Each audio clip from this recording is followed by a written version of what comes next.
Imagine asking GPT-5, Gemini, or Claude a difficult question. Even on the fastest hardware available today, there's still a noticeable pause before the answer begins to appear. On cloud APIs, it's a little tiny pause, but still noticeable. And on local hardware, oh yeah, it is very obvious. It seems fast because models stream these tokens.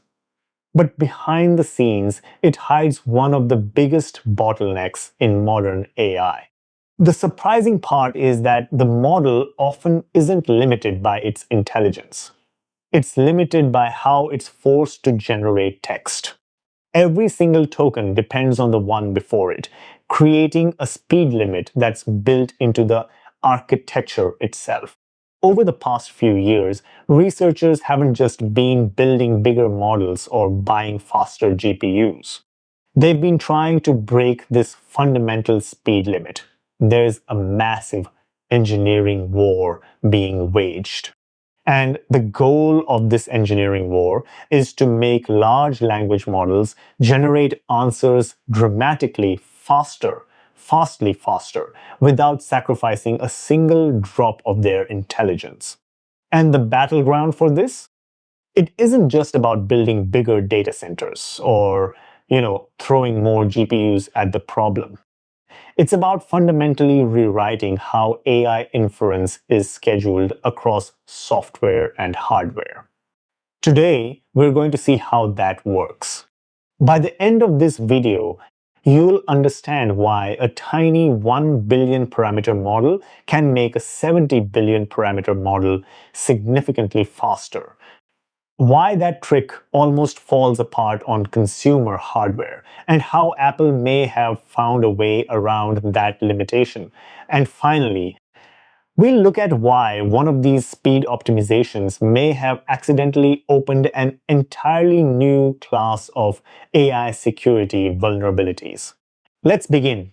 It is a phenomenal cross-section of where the industry is at right this second.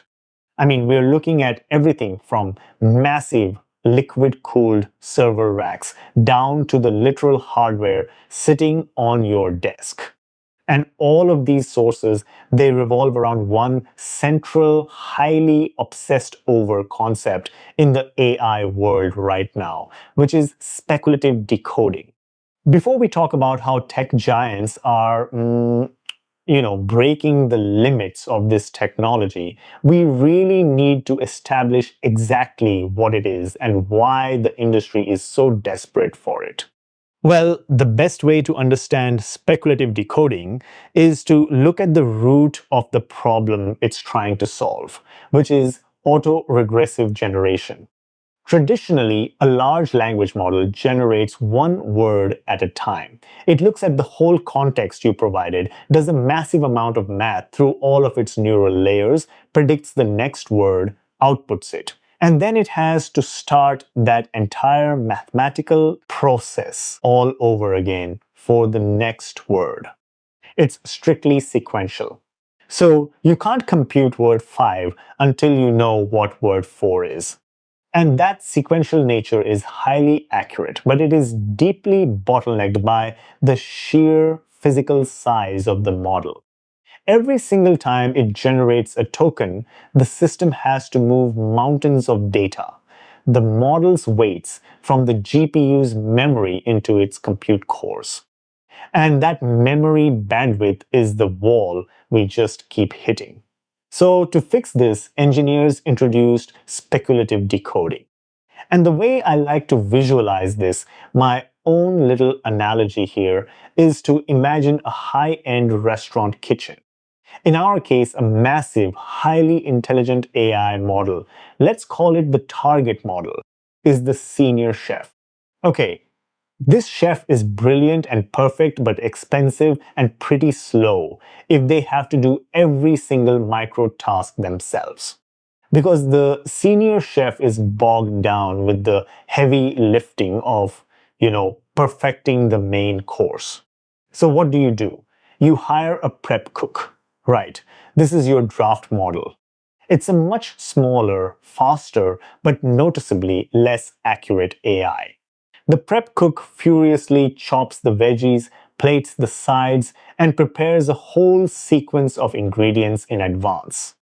They're basically speculating on what the senior chef will need for the next few tickets. Then the senior chef just walks down the line, looks at the prep plates, and either approves them, saying, "Yes, that's exactly what I wanted," or rejects them, tosses the plate out, and fixes it themselves. And verifying the prep cook's work is immensely faster for the senior chef than chopping all those onions from scratch. So in silicon terms, the draft model guesses a string of feature tokens, and the massive target model verifies them all at once in a single forward pass. Looking at the AMD ROCm blog, they tested this setup using a vLLM, which is a highly optimized open source library used for running these models in large server environments. And they ran this on their massive MI300X data center GPUs. The hardware context there is really important. These are enterprise-grade chips designed to handle insane amounts of data concurrently. So they took a massive model llama, which serves as our senior chef. Then they paired it with a tiny 1B parameter draft model, the prep cook. And the results they logged are pretty stark. Without the draft model, just letting the 70B model work sequentially, the end-to-end latency to process a specific request was about 2,736 milliseconds. But when they introduced the 1B parameter draft model to generate guesses, that latency plummeted to 1,184 milliseconds. That is a 2.31 times speed up.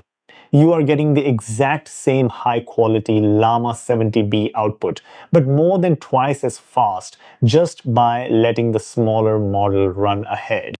And the AMD engineers actually took it a step further with an ablation study. Let me explain what that is real quick. An ablation study is basically a testing methodology where you systematically stress or remove parts of the system just to see how it behaves under different conditions. You must have seen a lot of obliterated models on Hugging Face. Most of these models are targeted at removing their refusals.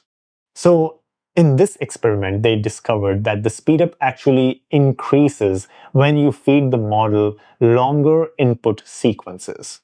When they push the input context up to a massive 32,000 tokens, the speedup approached nearly 3 times. That feels completely counterintuitive, right? Why does making the model read a longer prompt make the overall generation even faster? Well, because the longer context means the senior chef, the massive target model, is bogged down even more heavily by reading and processing all that history. It takes significantly longer for a 70B parameter model to crunch 32K tokens of context, but the tiny draft model, being so lightweight, can still zip ahead and make highly educated guesses. So the slower the big model gets, the more valuable the small model's head start becomes. They also noted another trick they used to boost those speeds further, which was applying FP8 quantization to the draft model. For anyone unfamiliar, quantization is basically compressing the model's brain. Standard AI models use highly precise 16-bit floating point numbers for all their math. So 8-bit precision cuts the memory footprint of those numbers in half.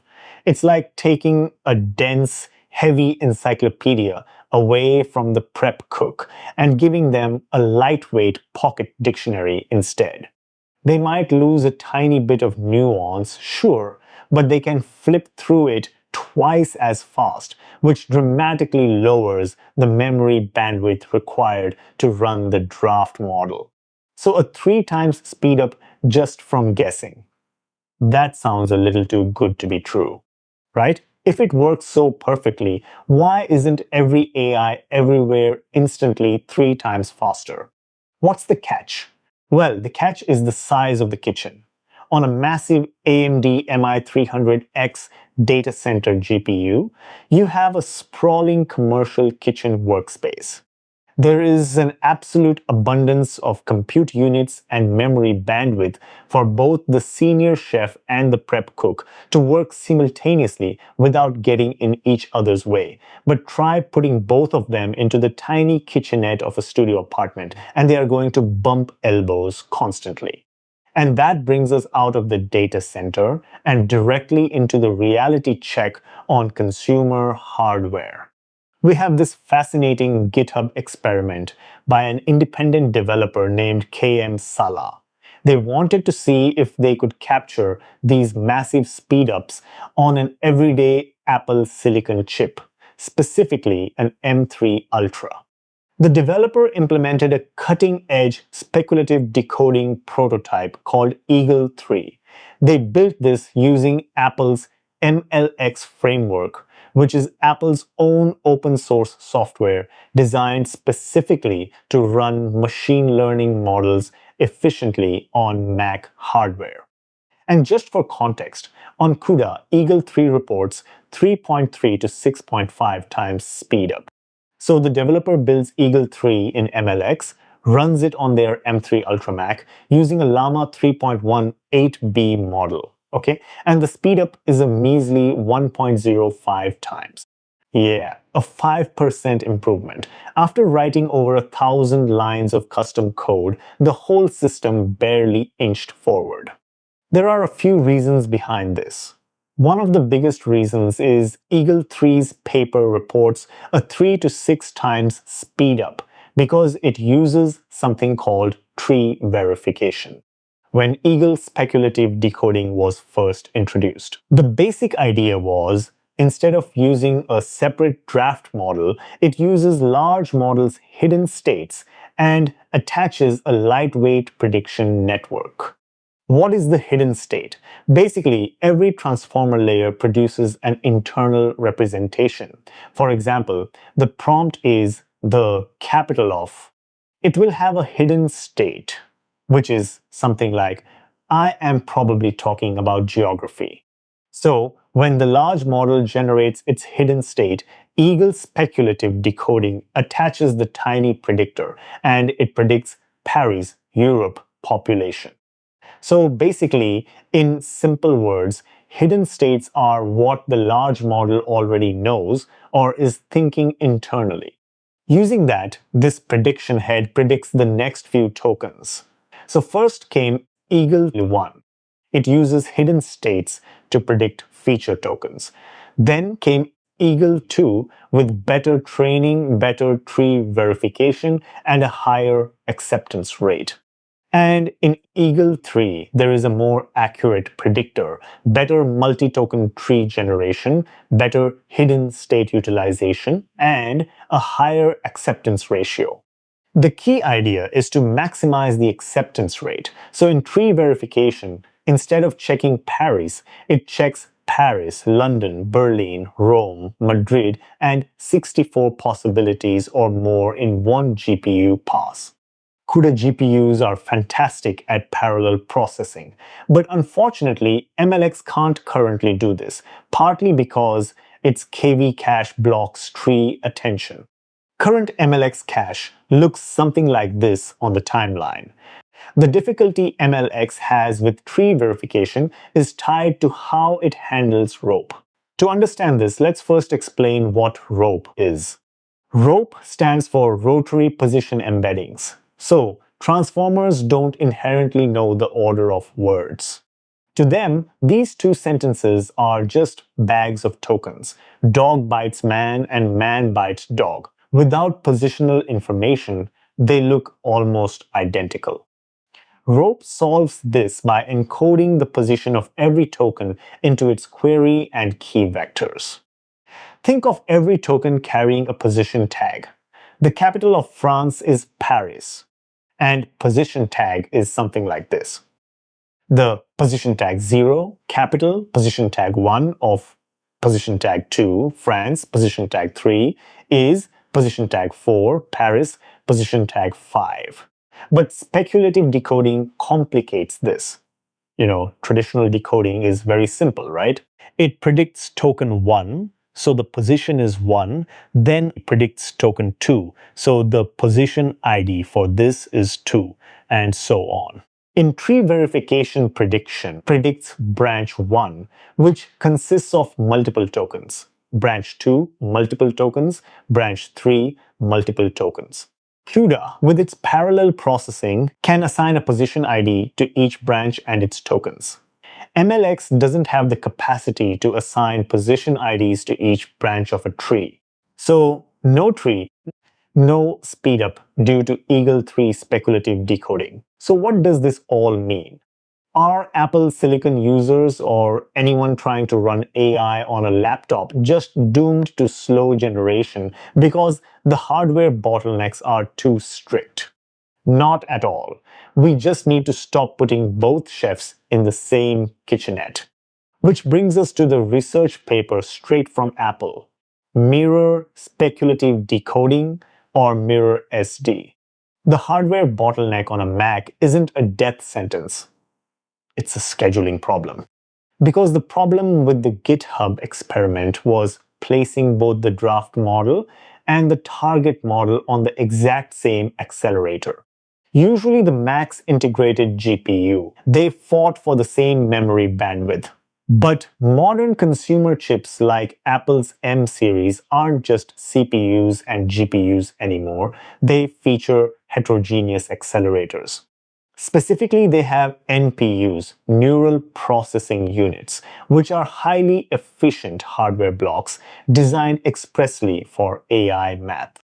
So, Mirror SD physically splits the kitchen. The draft model, the prep cook, is assigned entirely to the NPU. Meanwhile, the target model, the senior chef, stays on the heavy lifting GPU. They are now operating in separate rooms with their own dedicated bandwidth. But you still have the communication tags if they're on separate processors. How do they sync up without the delay? This is the breakthrough of Mirror SD. It's called the early exit proxy. It is just brilliant engineering. Let's bridge that kitchen analogy with the actual silicon. When a prompt goes into a massive AI model, it doesn't just instantly turn into an answer. The data has to pass sequentially through dozens of neural network layers. Let's say the target model on the GPU has 32 layers. The prompt passes through layer 1, layer 2, layer 3, building mathematical context along the way. And by the time the GPU gets halfway through, say, layer 16, it hasn't finished the full calculation, but it has extracted enough semantic meaning to have a very strong statistical probability of what the final word is going to be. So at layer 16, it doesn't wait to finish. It fires off a tiny low bandwidth signal over to the NPU. This is the top case signal. It's literally just a handful of the most likely tokens and their probabilities. Because the data packet is so microscopic, the transfer time is measured in microseconds. So the communication tax effectively vanishes. It's just gone. As soon as the NPU gets that hint, the draft model immediately starts building a massive branch-complete hypothesis tree. And it does this entirely in parallel while the GPU is still grinding away, finishing layer 17 through 32. So to update the kitchen analogy, it's like the senior chef is tasting a complex sauce halfway through reducing it. They haven't finished, but they know it's going to feature garlic heavily. So they shout out those flavor notes across the kitchen to the prep cook.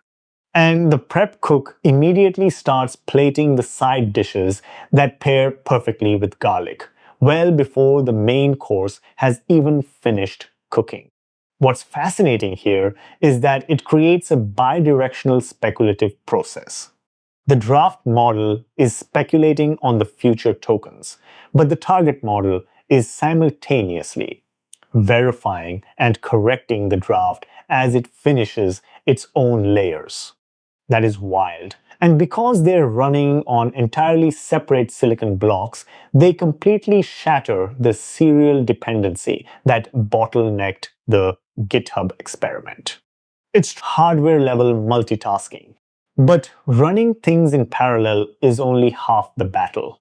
If the NPU is too slow at generating its guesses, the GPU is going to finish its 32 layers and just stand around waiting for the prep cook to hand over the plates. Which is why Apple layered another enhancement into Mirror SD. It's called Speculative Streaming, or SS. Just guessing one word at a time on the NPU isn't fast enough. Let me explain how speculative streaming actually works, because traditional drafting is still an auto-regressive loop. You must be thinking, wait, doesn't traditional drafting produce multiple tokens at once? It produces multiple tokens at once, but it doesn't mean it produces multiple tokens in one forward pass. Usually, this is how it happens. It predicts token 1, then appends that to the context. Then it predicts token 2 in a second pass, then appends the prediction of 2 to the context. Then with a third forward pass, it predicts token 3, and then it gives all 3 tokens to the target model. This is a subtle difference, but a very important one. The draft model is still auto-regressive, just doing an internal loop before giving the multiple tokens. It guesses a word, feeds it back to itself, guesses the next word. While in speculative streaming conceptually, you can think of it like a chess player preparing responses to several likely opponent moves before the move is actually played. The real implementation is more sophisticated, but this captures the intuition behind doing speculative work ahead of time. Suppose I am playing against Carlsen, and this is the current position. So I think something like, if opponent plays option A, then I already know the reply A1. If the opponent plays B, then I already know the reply B1. If the opponent plays C, then I already know the reply C1. So the core idea is, instead of waiting for my opponent to actually play, and only then starting to think, I have already prepared responses for several likely possibilities. When the real move arrives, I can respond almost instantly, relating it back to speculative decoding. Suppose this is the current prompt, then this is likely continuation A, leading to draft answer A. Suppose the likely continuation is B, leading to draft answer B. If the likely continuation is C, then draft answer C. In a broader sense, this is how speculative streaming works. The NPU churns out these massive branch-complete hypothesis trees at light speed, perfectly timed for when the GPU finishes its main pass.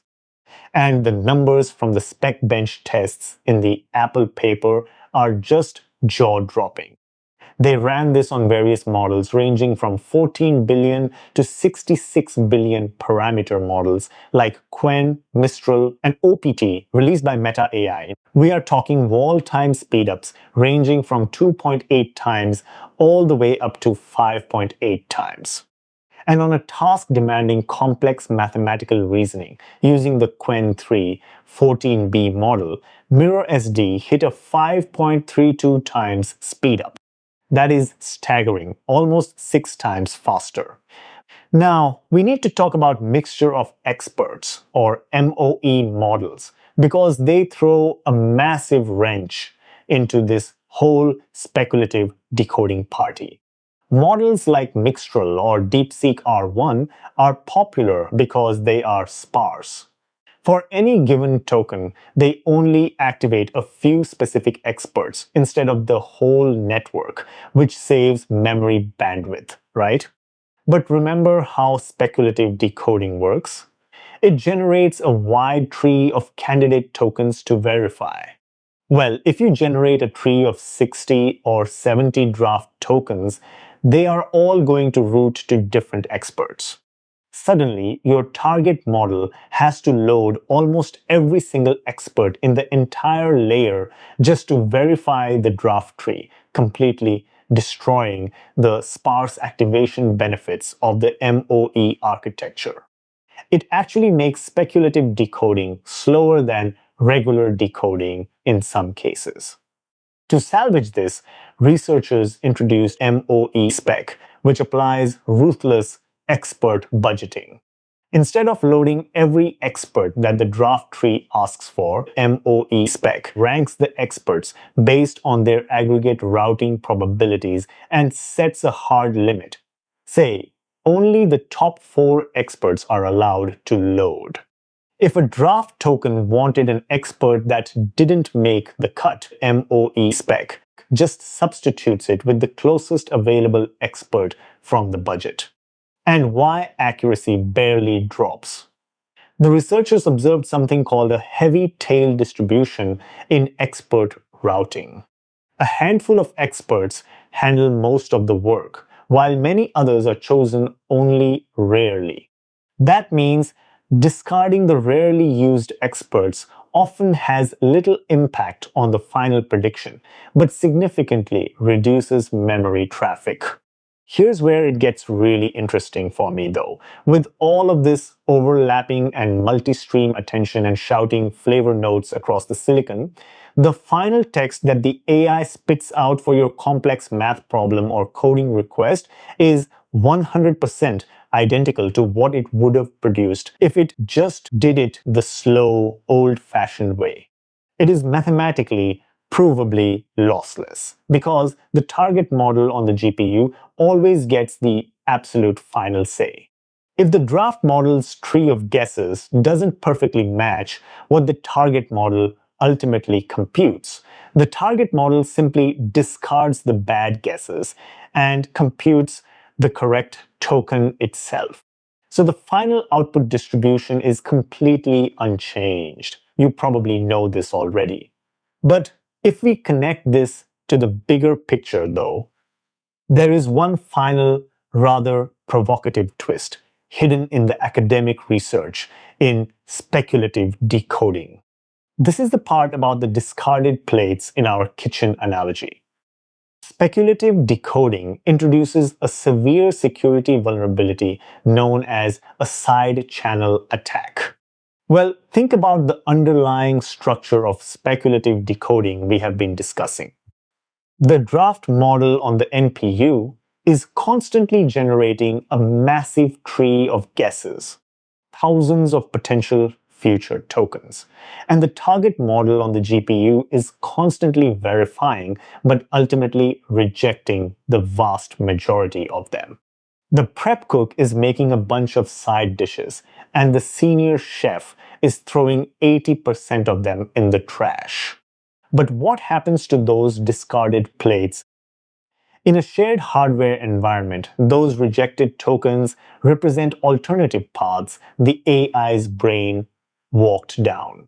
They leave physical traces in the system, in the cache. So if I'm a bad actor and I'm sharing that same hardware environment, then the emerging question right now is, can I read the garbage? Could an attacker extract leaked private information from those discarded guesses? By generating all these alternate realities to make the AI insanely fast, do we accidentally create a backdoor into its internal thought process? You are literally reading the rejected thoughts of the AI, but suddenly we have to worry about securing the AI's garbage bin. It is the eternal game of cat and mouse in computer science. Every brilliant optimization inevitably opens a new frontier for exploitation. So, where does that leave us? Speculative decoding started a couple of years ago as a neat algorithmic trick to bypass memory bandwidth bottlenecks.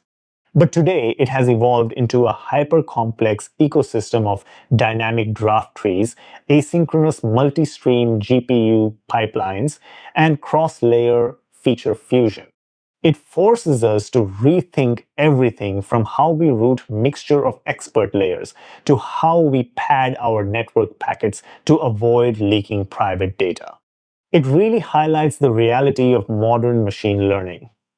Making models smarter is only half the battle. The other half is fighting the brutal physics of hardware to actually serve those models to billions of users without going bankrupt. Speculative decoding proves that sometimes the best way to move faster isn't to buy a bigger engine. It is to just start guessing what the boss wants before they even ask. Thanks for hanging out, and I'll see you in the next one.